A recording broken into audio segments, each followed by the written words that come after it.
Welcome to INB news. ముందుగా headlines చూద్దాం.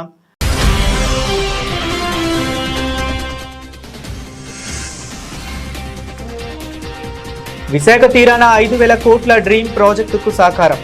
భోగాపురం విమానాశ్రయాన్ని జాతికి అంకితం చేసిన పీఎం మోదీ.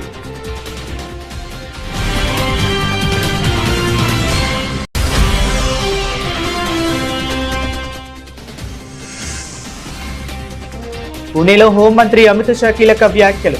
స్వరాజ్యం అంటే మన భాష, మన పాలన, మన సంస్కృతి.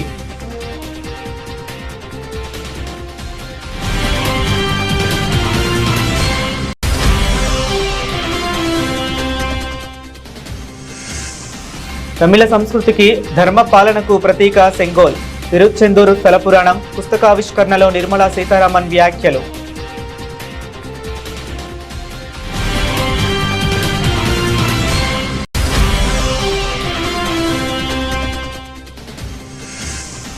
రాజ్యాంగానికి లోబడే దేశంలో ఎన్నికలు. 17 రాష్ట్రాల్లో ఎస్ఐఆర్ ప్రక్రియ విజయవంతంగా పూర్తి చేశామన్న సిఎసి.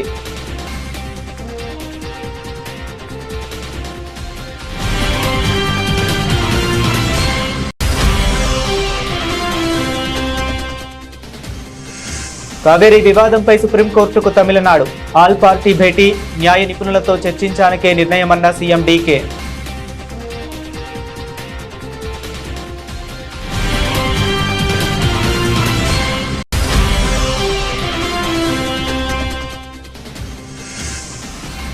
పీఎం శ్రీ పథకంపై యూడీఎఫ్ ప్రభుత్వం యూటర్న్. కేరళ ప్రతిపక్ష నేత పినరాయి విజయన్ ఘాటు విమర్శలు.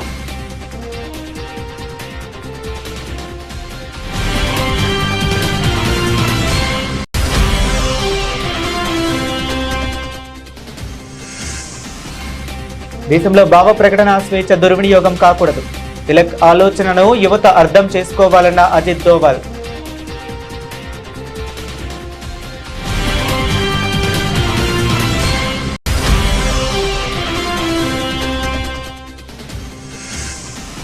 జగన్ పర్యటనకు జనాలు స్వచ్ఛందంగా వస్తే కేసులు పెడతారా? ప్రభుత్వంపై గవర్నర్కు లేఖ రాశానన్న బొత్స.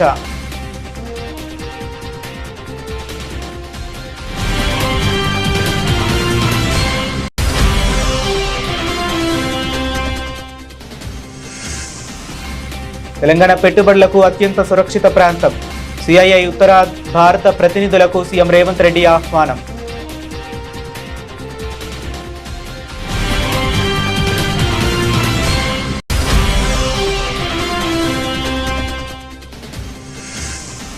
ప్రతి కార్యకర్త వన్ మ్యాన్ ఆర్మీలా పనిచేయాలి.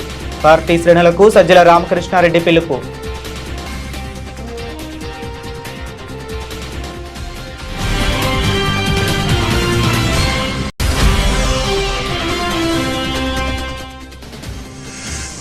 తెలంగాణలో వార్తను వార్తగా రాసే పరిస్థితి లేదు. మీడియా తీరుపై బీఆర్ఎస్ వర్కింగ్ ప్రెసిడెంట్ కేటీఆర్ సంచలన వ్యాఖ్యలు.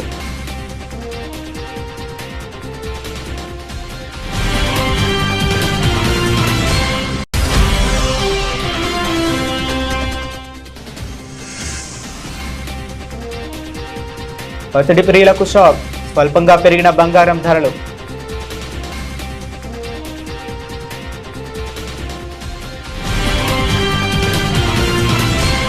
ఆంధ్రప్రదేశ్ పారిశ్రామిక రవాణా రంగాల చరిత్రలో మరొక చారిత్రాత్మక ఘట్టం ఆవిష్కృతమైంది. ఉత్తరాంధ్ర ప్రజల దశాబ్దాల స్వప్నమైన విశాఖపట్నం భోగాపురం అంతర్జాతీయ విమానాశ్రయాన్ని భారత ప్రధాని నరేంద్ర మోదీ అధికారికంగా ప్రారంభించి జాతికి అంకితం చేశారు. సుమారు 5,000 కోట్ల రూపాయల భారీ వ్యయంతో అత్యంత ఆధునిక హంగులతో రూపుదిద్దుకున్న ఈ ఎయిర్పోర్ట్ ఉత్తరాంధ్ర భవిష్యత్తు రూపురేఖలను మార్చే ఒక కీలక గ్రోత్ ఇంజిన్ గా నిలవనుంది.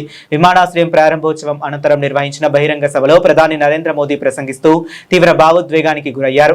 గిరిజనుల సంక్షేమం, స్వాతంత్ర్య పోరాటం కోసం తన ప్రాణాలను అర్పించిన విప్లవ వీరుడు అల్లూరి సీతారామరాజు జన్మించిన ఈ పవిత్ర భూమిపై ఈ రోజు కొత్త విమానాశ్రయాన్ని ప్రారంభించడం ఎంతో గర్వకారణంగా ఉందన్నారు. ఆంధ్రప్రదేశ్ हमेशा भविष्य की सोच रखने वाला प्रदेश रहा है. सॉफ्टवेयर, आईटी और टेक सेक्टर में आंध्र के युवाओं ने पूरी दुनिया में अपना डंका बजाया है और इसलिए सरकार यहां के टैलेंट को आंध्र प्रदेश की डेवलपमेंट पावर से जोड़ना चाहती है. మిత్రులారా, ఆంధ్రప్రదేశ్ ఎప్పటి నుంచో భవిష్యత్తును దృష్టిలో పెట్టుకొని ముందుకు సాగే రాష్ట్రం. సాఫ్ట్వేర్ కానీ, ఐటీ కానీ, టెక్ రంగాల్లో కానీ ఆంధ్రప్రదేశ్ యువత ప్రపంచవ్యాప్తంగా తన ప్రతిభను చాటుకున్నారు. అందుకే ఇక్కడ యువత తాలూకా ప్రతిభను ఆంధ్రప్రదేశ్ తాలూకా అభివృద్ధి శక్తితో అనుసంధానం చేయాలని ప్రభుత్వం కోరుకుంటుంది. हमारे टैलेंटेड युवाओं की प्रतिभा का लाभ आंध्र प्रदेश और देश को ज्यादा से ज्यादा मिले, ये बहुत आवश्यक है. इसके लिए हमारा फोकस अब सेमीकंडक्टर जैसे फ्यूचरिस्टिक टेक इंडस्ट्री पर है. विशाखापट्टनम में नए सेमीकंडक्टर प्लांट का शिलान्यास इसी दिशा में एक बहुत बड़ा कदम है. మన ప్రతిభావంతులైన యువత సామర్థ్యం ఆంధ్రప్రదేశ్కే కాకుండా దేశానికి మరింత ఉపయోగపడాలి. అందుకే ఇప్పుడు మా దృష్టి సెమీకండక్టర్ వంటి ఫ్యూచరిస్టిక్ టెక్ ఇండస్ట్రీస్ పై ఉంది. విశాఖపట్నంలో కొత్త సెమీకండక్టర్ ప్లాంట్ తాలూకా శంకుస్థాపన ఆ దిశగా ఒక గొప్ప అడుగుగా నేను భావిస్తున్నాను. चंद्रबाबू के नेतृत्व में हमारा आंध्र अब सॉफ्टवेयर के साथ साथ मैन्युफैक्चरिंग का भी हब बनेगा. इससे आंध्र में फ्यूचरिस्टिक जॉब्स तैयार होगी, टेक इंडस्ट्रीज के लिए नया वातावरण तैयार होगा. వెంటిలేటర్ పైన ఆంధ్రప్రదేశ్ కాక్సనిచ్చి ఈరోజు నిలబెట్టిన వ్యక్తి నరేంద్ర మోడీ గారు. నేను మిమ్మల్ని అడుగుతున్నా, ఆంధ్రుల సెంటిమెంట్ విశాఖ ఉక్కు నిలబెట్టింది ఎవరని గట్టిగా మీరు చెప్పాల్సిన బాధ్యత మీ పైన ఉంది. ఎవరు ఎవరు విశాఖ రైల్వే జోన్ మంజూరు చేసి విభజన హామీని నెరవేర్చింది ఎవరు? పోలవరానికి సాయం చేసి గాడిన పెట్టింది ఎవరు? రాజధానికి నిధులిచ్చి పండ్లున్న చెట్టుకి రాళ్ళేస్తారంట. కష్టపడే కుటుంబ సభ్యుడు, తండ్రి కావచ్చు, పెద్ద కొడుకు కావచ్చు, అందరూ అతని మీద పడతారు. నువ్వు ఎక్కువ కష్టపడు, ఎక్కువ తిట్లు తింటావు. అలాంటిది మనం ఎలాంటి పరిస్థితుల నుంచి వచ్చాం? భారతదేశం ఒక పరిస్థితిలో బంగారాన్ని కూడా తాకట్టు పెట్టుకునే పరిస్థితి వచ్చింది. అలాంటి పరిస్థితుల నుంచి దశాబ్దం పైనుంచి మూడోసారి ప్రధానమంత్రిగా ఆయన ఈ రోజున మన స్వాతంత్ర్య సమరయోధుడు లోకమాన్య బాల్ గంగాధర్ తిలక్ భారత స్వాతంత్ర్య ఉద్యమానికి కొత్త దిశను చూపారని కేంద్ర హోంశాఖ మంత్రి అమిత్ షా పేర్కొన్నారు.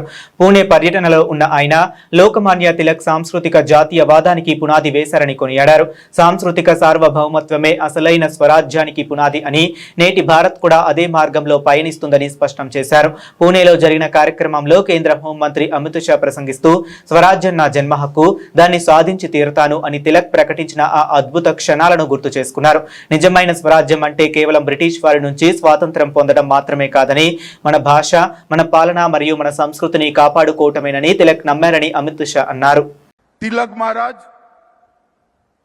स्वतंत्र संग्राम को एक नई दिशा में एक नया अर्थ देने के लिए उन्होंने एक महान उद्घोषणा की, स्वराज मेरा जन्मसिद्ध अधिकार है. इस देश की जनता को स्वराज कोई दे नहीं सकता. इस देश की जनता का यह अधिकार है और उसको हम प्राप्त कर रहेंगे. पुनेरी पगड़ी पहनकर जब वो गौरव के साथ वो बात बोले होंगे, मैं कई बार आंख बंद कर सोचता हूं कैसा दैदीप्यमान वो पल होगा जब उन्होंने अमर वाक्य घोषित किया होगा. यही भूमि से शिवाजी महाराज ने स्वराज की घोषणा की थी.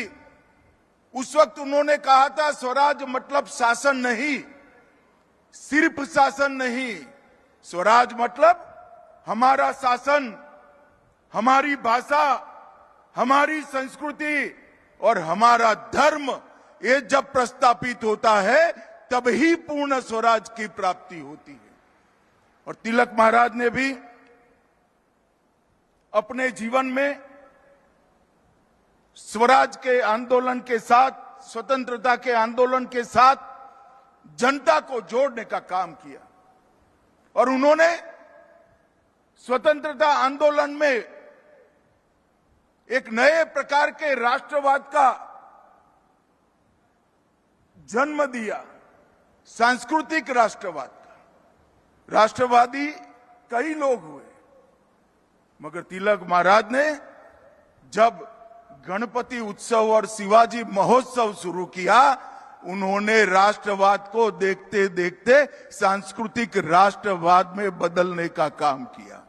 उन्होंने आने वाले दिनों में देश के चलने की दिशा भी तय कर दी और कहा कि ये देश जब भी आजाद होगा इस रास्ते पर चलेगा।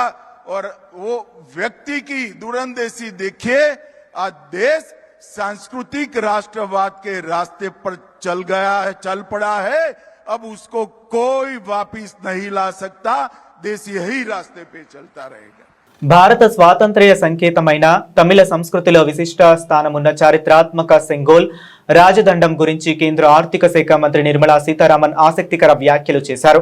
తిరుచెందూరు స్థల పురాణం పుస్తకావిష్కరణ కార్యక్రమంలో పాల్గొన్న ఆమె స్వాతంత్ర్యం వచ్చిన నాటి నుంచి మూలపడి దాచిపెట్టుబడిన సెంగోల్కు ప్రధాని నరేంద్ర మోదీ ప్రభుత్వం తగిన గౌరవాన్ని అందించిందని స్పష్టం చేశారు.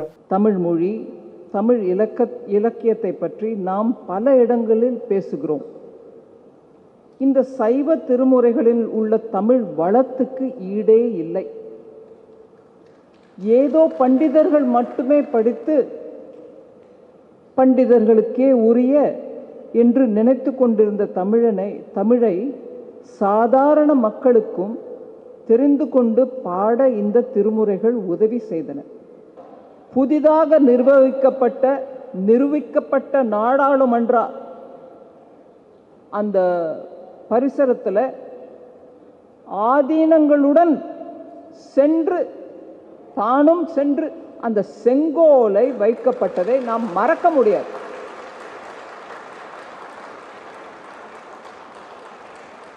நான் இங்க அரசியல் பேசல. பாரத நாடு சுதந்திரம் அடைந்த போது கொடுக்கப்பட்ட அந்த செங்கோல் எங்கேயோ மறைந்து கிடந்த அந்த நிலையில புதிதாக நிர்வகிக்கப்பட்ட பாராளுமன்றத்திலே அந்த செங்கோலை எங்கிருந்தோ எடுத்துட்டு வந்து தான் போய் நிறுவல.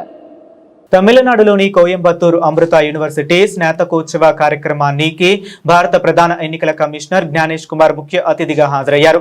ఈ సందర్భంగా ఆయన మాట్లాడుతూ దేశంలో ఎన్నికల నిర్వహణ, సాంకేతికత వినియోగంపై ఆసక్తికర వ్యాఖ్యలు చేశారు. అగ్రరాజ్యమైన అమెరికా సైతం తమ ఓటర్ల వ్యవస్థలో తీసుకురాలేకపోయిన మార్పులను భారత్ సునాయాసంగా సాధించిందని తెలిపారు. ఇప్పటికే దేశంలోని 17 రాష్ట్రాల్లో ఎస్ఐఆర్ ప్రక్రియను విజయవంతంగా పూర్తి చేసినట్లు చెప్పారు. 65 lakhs plus 20 lakhs, 85 lakhs. Double is 1 crore 70 lakhs and 10 lakhs from Pujaniya Swamiji. I told you this because it's important for you to know how do you manage. So you manage with technology, with your integrity, with your transparency. And one more line you should remember, because you are an Indian first. Elections in India are held as per the Constitution of India, electoral rolls and instructions of Election Commission. It's all flowing from the Constitution. It's all written. No right, no left. Anybody who does here and there. So Krishna asked for 5 villages, not granted. War erupts. In Sanskrit you call it Ran. Ran erupts. War erupts. And what happened in SIR? The Election Commission asked for 5 things: absent, shifted, dead, duplicate, foreigners. These 5 kind of people should not be in the electoral rolls. Rest everybody above 18 years should be in the roll. But only these 5. Which ones? ASDDF. You'll remember this? United States of America prepares a bill. Bill means when you make an act, present it before the body, it is called as a bill. Once it is passed, it is called as an act. Okay? So a bill is prepared and presented before the House of Representatives in America. The name of the bill is United States of America, US, Safeguard American Voter Eligibility, SAVE, US SAVE Act. And what does the bill say? Karnataka రాజధాని బెంగళూరు నగర రూపురేఖలను మార్చేందుకు ముఖ్యమంత్రి DK Shivakumar let's just clean Bengaluru freedom frame fest అనే నెల రోజుల భారీ పారిశుద్ధ్య ప్రచారాన్ని ఘనంగా ప్రారంభించారు. నగరంలోని రోడ్లు, బహిరంగ ప్రదేశాల్లో చెత్త, నిర్మాణ వ్యర్థాలను నిర్మూలించడమే లక్ష్యంగా ఈ డ్రైవ్ ను చేపట్టారు. ఇదే సమయంలో కావేరీ జలాల పంపిణీపై తమిళనాడు ప్రభుత్వం సుప్రీంకోర్టును ఆశ్రయించనున్నట్లు వస్తున్న వార్తలపై సీఎం డీకే స్పందిస్తూ కర్ణాటక ప్రయోజనాల పరిరక్షణకు సర్వపక్ష నేతలు, న్యాయ నిపుణులతో సంప్రదించిన తర్వాతే తగిన నిర్ణయం తీసుకుంటామని స్పష్టం చేశారు. ಕೇಂದ್ರ ಸಚಿವರಾದಂತ ಸೋದರಿ ಶಿವಭಕ್ತನವರೇ, ಕೃಷ್ಣ ಬೈರೇಗೌಡ್ರೆ, ವಿಶ್ವನಾಥ್ ಅವರೇ, ನಮ್ಮ ಹಿರಿಯರಂತ ಜಾರ್ಜ್ ಸಾಹೇಬ್ರೆ,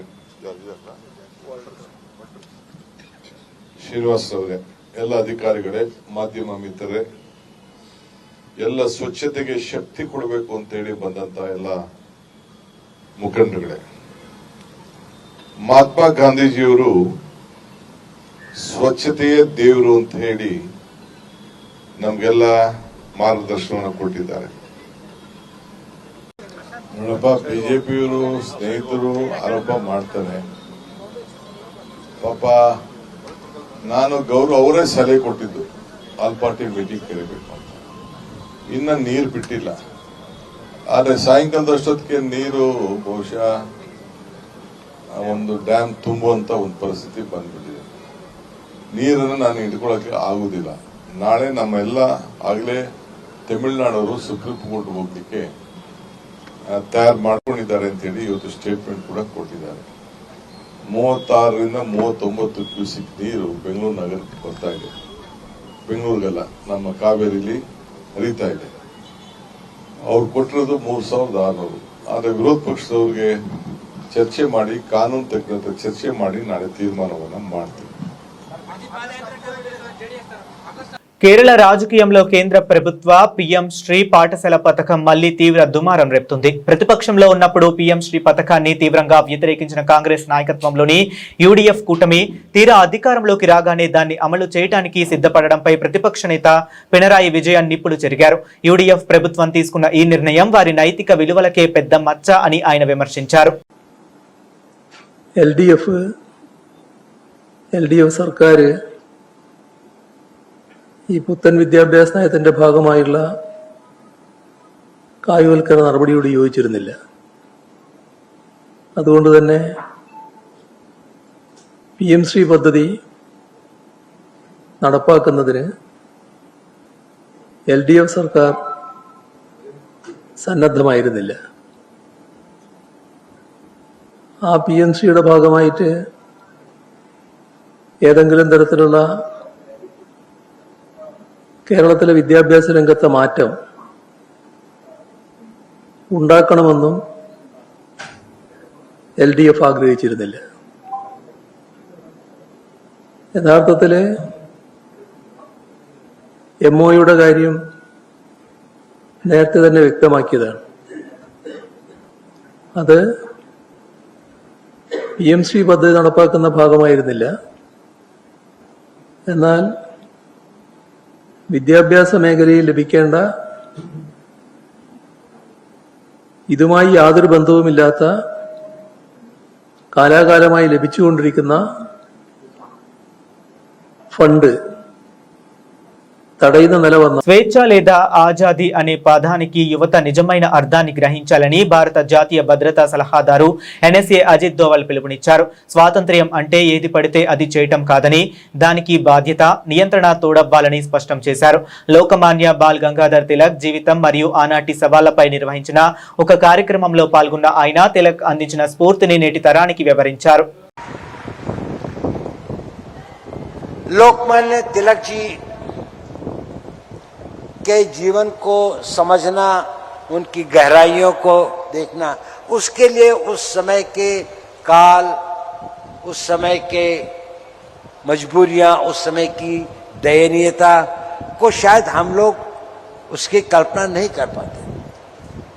विशेषकर जो हमारा युवा वर्ग है वो सोचता है शायद भारत हमेशा ऐसा ही था, जिसे हम स्वतंत्रता कहते हैं। शायद उनको लगता है कि स्वतंत्रता केवल वह करने की जो आपकी इच्छा है, स्वतंत्रता ये नहीं थी। जिन लोगों ने स्वतंत्रता के लिए अपने प्राणों को न्यौछावर किया, जिन लोगों ने इसके लिए संघर्ष किया, जिन लोगों ने हमें इसका नेतृत्व दिया, लोकमान्य तिलक उसके सिरमौर थे।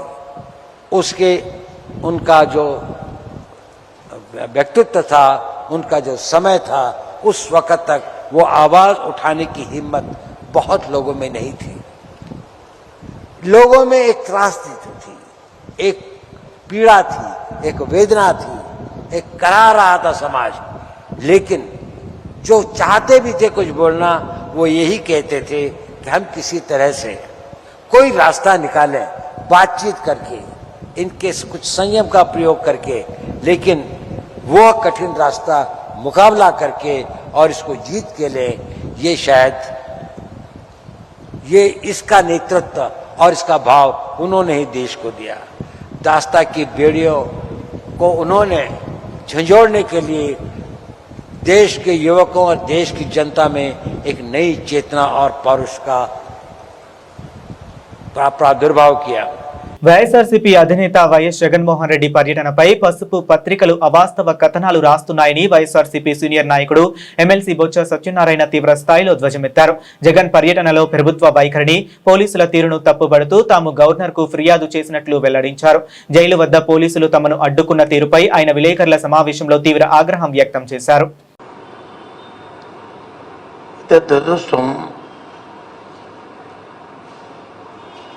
ఈనాడు, జ్యోతి, కొన్ని పత్రికలు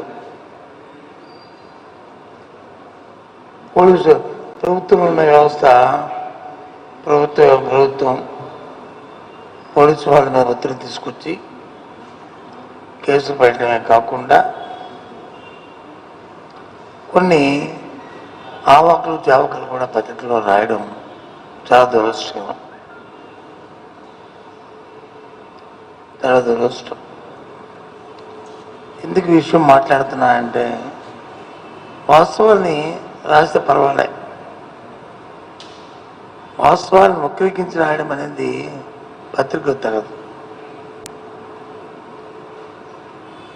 ఇంకో విషయం ఏంటంటే, శాంతియుతంగా నేను వెళ్తున్నప్పుడు ప్రభుత్వం ఒత్తిడి తీసుకొచ్చి పోలీస్ శాఖతో అక్కడ ఒక సబ్ ఇన్స్పెక్టర్ని కొట్టామని చెప్పని, లేకపోతే వారి మీద దౌర్జన్యం చేశామని చెప్పని, లేకపోతే వారిని హత్య చేయడానికి ప్రయత్నం చేశామని కొన్ని నేరపూరితమైన కేసులు పెట్టడం అనేది చాలా దురదృష్టం. నేను తీవ్రంగా ఖండిస్తున్నాం. ఇంకా మీ బుద్ధి, ప్రభుత్వం తాలూకు బుద్ధి మారలేదు, ప్రభుత్వం బుద్ధి మారలేదు. ప్రజలు చిత్కరిస్తున్నా సరే, ప్రజలు చీకొడుతున్నా సరే, మీ వ్యవహారాన్ని మారలేదు. పత్రికల తాలూకు వ్యవహారాన్ని ఒక మాట చెప్తున్నాను. ఇవాళ ఈనాడు పత్రికలో నా ఫోటో వేసి, ఎందుకు నేను మాట్లాడుతున్నా అంటే, నా ఫోటో వేసి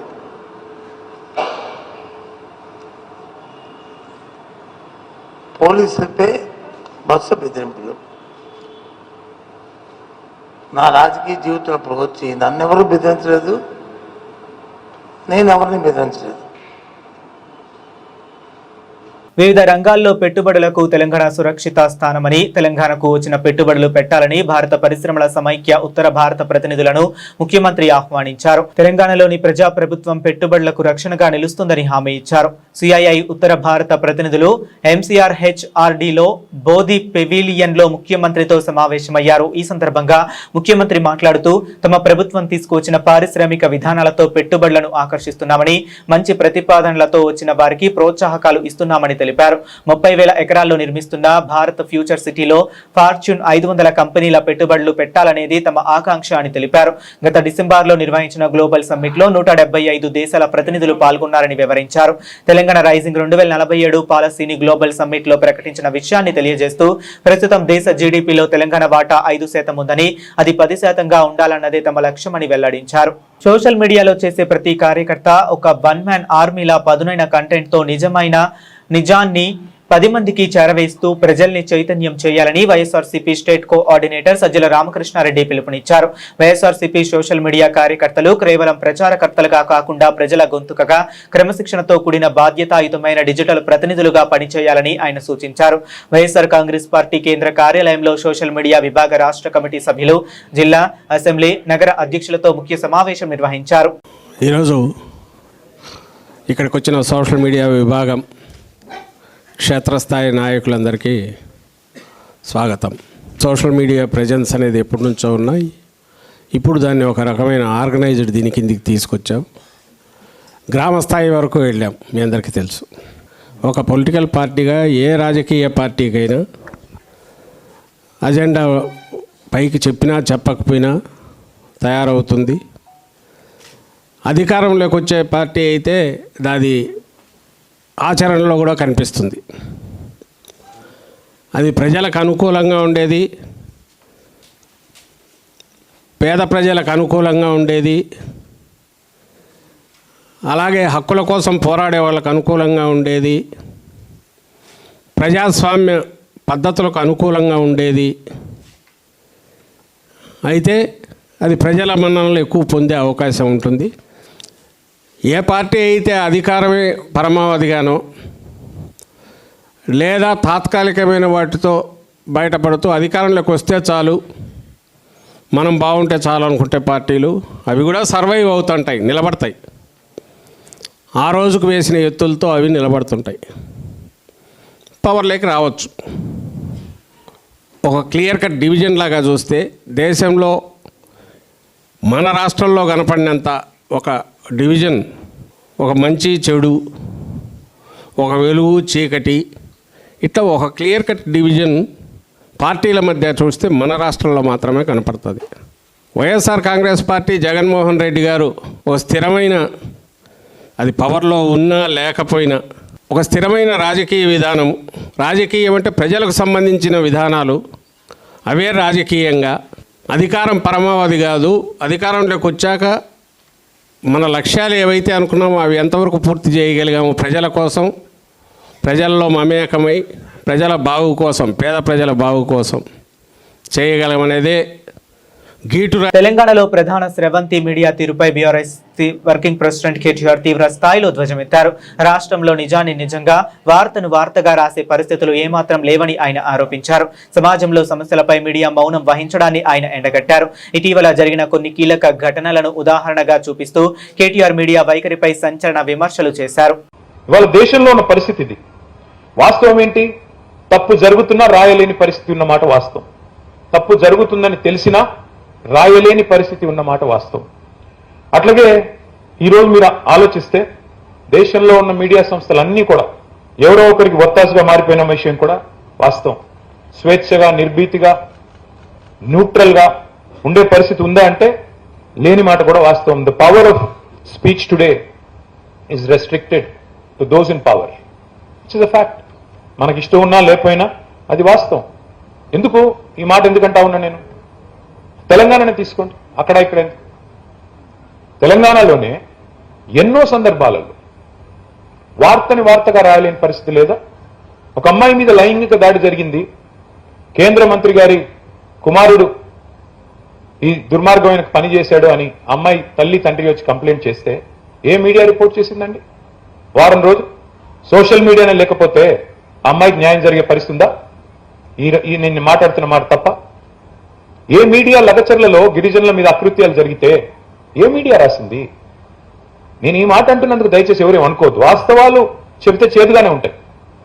ఈ రోజున్న పరిస్థితుల్లో డైరెక్ట్ గా శాసనసభలో బయట జర్నలిస్టుల పట్ల అసహనం వ్యక్తం చేస్తే కూడా ప్రభుత్వంలో ఉన్న పెద్దలు ఏ మీడియా ప్రశ్నించిందండి? హైదరాబాద్ సెంట్రల్ యూనివర్సిటీలో 400 ఎకరాల భూమి విషయంలో విద్యార్థులు కథం దొక్కేదాకా ఏ మీడియా రాసింది? ఎక్కడుంది పరిశోధనాత్మక జర్నలిజం? ఉందా? నేను ఈ మాట అంటే మీలో చాలా మందికి మళ్ళీ నాలో అహంకారం కనబడొచ్చు. నేను ఉన్నట్టుగా అడుగుతున్నా, ఉన్నదా పరిస్థితి? రాసే పరిస్థితి, చెప్పే పరిస్థితి, స్వేచ్ఛగా నిర్భీతిగా ఇన్వెస్టిగేటివ్ జర్నలిజం అనే పరిశోధనాత్మకమైన కథనాలు వస్తున్నాయా?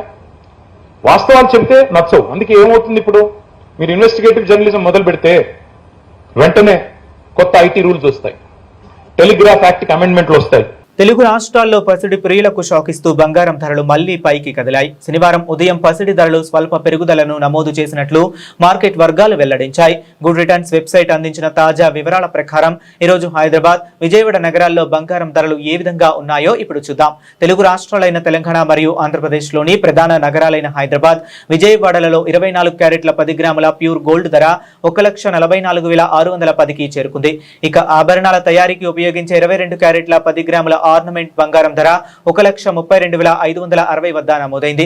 అంతర్జాతీయ మార్కెట్లలో పరిస్థితులు, ద్రవ్యోల్బణం మరియు మార్కెట్ డిమాండ్ ఆధారంగా రోజువారీ పసిడి ధరల్లో ఈ మార్పులు చోటు చేసుకుంటున్నట్లు విశ్లేషకులు తెలిపారు. బులెటిన్ ముగించే ముందు మరొకసారి హెడ్లైన్స్ చూద్దాం.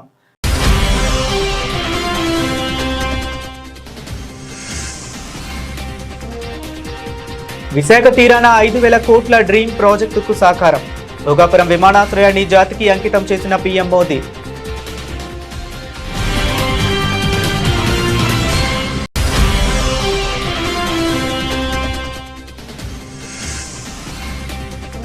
పుణేలో హోంమంత్రి అమిత్ షా కీలక వ్యాఖ్యలు. స్వరాజ్యం అంటే మన భాష, మన పాలన, మన సంస్కృతి.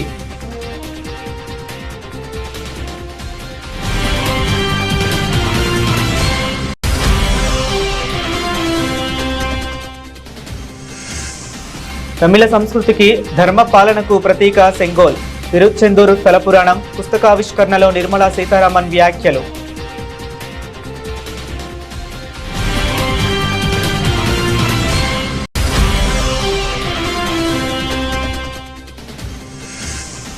రాజ్యాంగానికి లోబడే దేశంలో ఎన్నికలు. 17 రాష్ట్రాల్లో ఎస్ఐఆర్ ప్రక్రియ విజయవంతంగా పూర్తి చేశామన్న సిఎసి.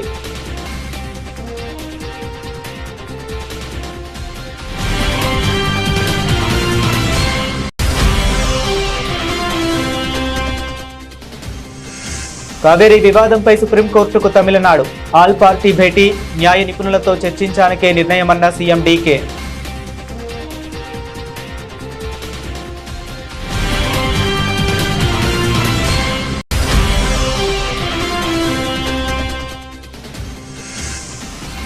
పీఎం శ్రీ పథకంపై యూడీఎఫ్ ప్రభుత్వం యూటర్న్. కేరళ ప్రతిపక్ష నేత పినరాయి విజయన్ ఘాటు విమర్శలు.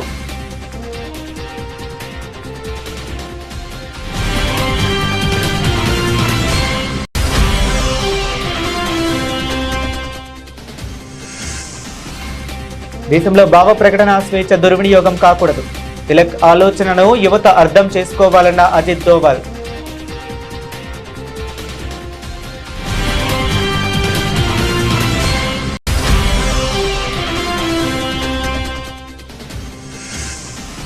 జగన్ పర్యటనకు జనాలు స్వచ్ఛందంగా వస్తే కేసులు పెడతారా? ప్రభుత్వంపై గవర్నర్కు లేఖ రాశానన్న బొత్స.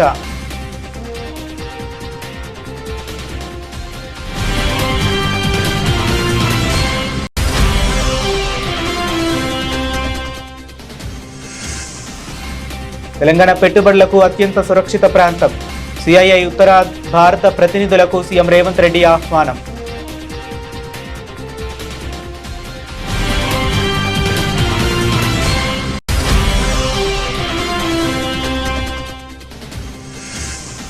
ప్రతి కార్యకర్త వన్ మ్యాన్ ఆర్మీలా పనిచేయాలి.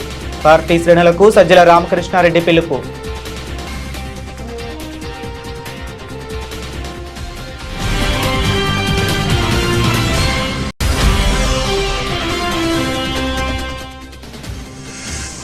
తెలంగాణలో వార్తను వార్తగా రాసే పరిస్థితి లేదు.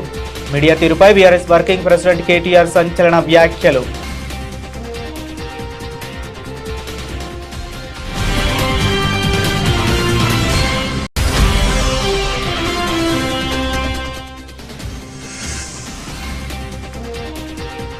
పసిడి ప్రియులకు షాక్. స్వల్పంగా పెరిగిన బంగారం ధరలు.